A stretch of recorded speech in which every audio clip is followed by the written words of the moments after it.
복잡한 경제 이슈 저희가 명쾌하게 정리해 드릴게요.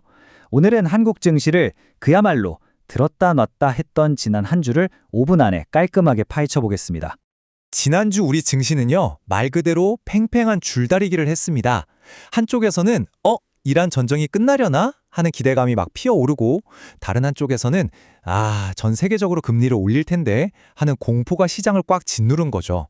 네, 그럼 어떤 순서로 살펴볼지 한번 보시죠. 먼저 한 주가 얼마나 정신없었는지 보고 코스피의 롤러코스터 같은 움직임을 따라가 볼게요. 그리고 도대체 누가 사고 팔았는지, 또 코스닥은 왜 좀 달랐는지도 짚어보고요. 마지막으로 돈의 흐름을 쫓아서 다음 주 전망까지 해보겠습니다. 그러니까 이번 주의 핵심은 딱 이거였어요. 엄청난 희소식과 또 아주 끈질긴 악재가 정면으로 꽝 하고 부딪힌 거죠. 이 두 가지가 시장을 그냥 마구 흔들어 놨습니다. 자, 그럼 먼저 코스피 시장부터 한번 볼까요? 이 충돌이 날마다 얼마나 드라마틱하게 펼쳐졌는지 정말 롤러코스터라는 말이 딱 맞습니다. 일단 월요일 1.14% 오르면서 시작은 나쁘지 않았어요. 뭐랄까, 투자자들이 상황이 어떻게 돌아가려나 하고 조심스럽게 지켜보면서 일단은 좀 사들인 거죠. 그리고 화요일에는 그 분위기를 이어받아서 1.63% 더 올랐습니다. 이때부터 기관 투자자들이 이거 괜찮겠는데? 하면서 본격적으로 들어오기 시작했죠. 와, 그리고 수요일엔 정말 시장이 폭발했습니다. 무려 5% 넘게 급등하면서 코스피가 5,900선을 그냥 뚫어버렸어요. 그동안 억눌렸던 게 터져나오는 그런 안도 랠리였죠. 그런데 말이죠, 이 기쁨이 정말 하루천하였어요. 바로 다음 날인 목요일에 분위기가 확 바뀌면서 2.7% 넘게 뚝 떨어졌습니다. 다시 그 공포감이 스물스물 피어오른 거죠. 자, 이 표를 보시면 진짜 재밌는 게 보입니다. 대체 이런 급등락 뒤에 누가 있었냐는 거죠. 날짜별로 외국인, 기관, 개인이 완전히 다른 방향으로 움직이는 게 한눈에 들어오시죠? 네, 바로 이겁니다.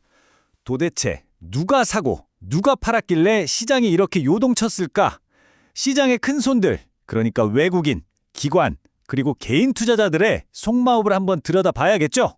이 도넛 차트 하나가 지난주 시장의 모든 걸 말해준다고 해도 과언이 아닙니다. 보세요.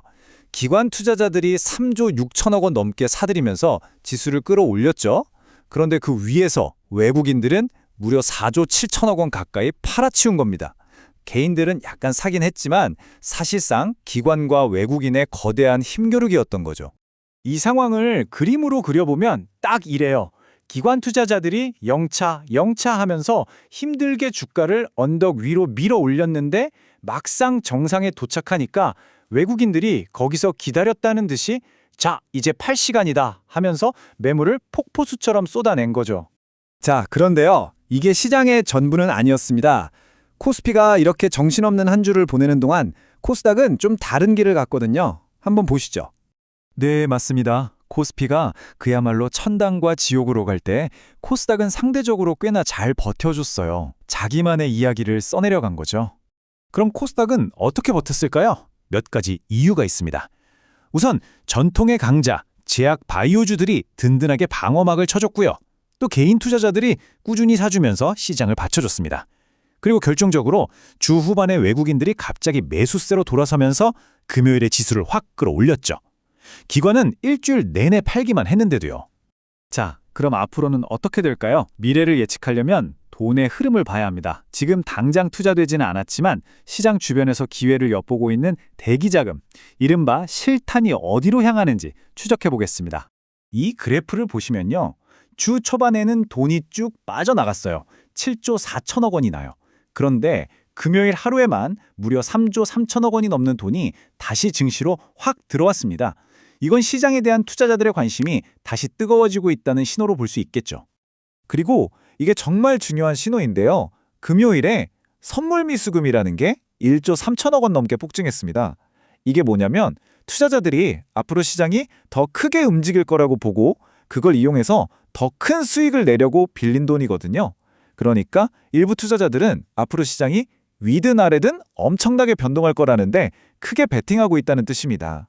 자, 지금까지의 상황을 종합해 볼 때 그럼 다음 주는 대체 뭘 봐야 할까요? 시장의 방향을 결정할 핵심 신호들을 딱 짚어드리겠습니다. 다음 주에 우리가 눈여겨봐야 할 건 딱 세 가지입니다. 첫째, 이란 평화협상이 정말로 뭔가 결과물을 내놓는지. 둘째, 1,500원까지 치솟은 환율이 좀 진정되는지. 그리고 마지막으로 기술적으로 아주 중요한 버팀목인 코스피 5,800선을 지켜내는지.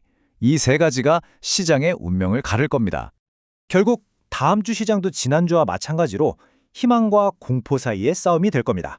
이란 평화라는 희망이 이길까요? 아니면 금리 인상이라는 공포가 이길까요?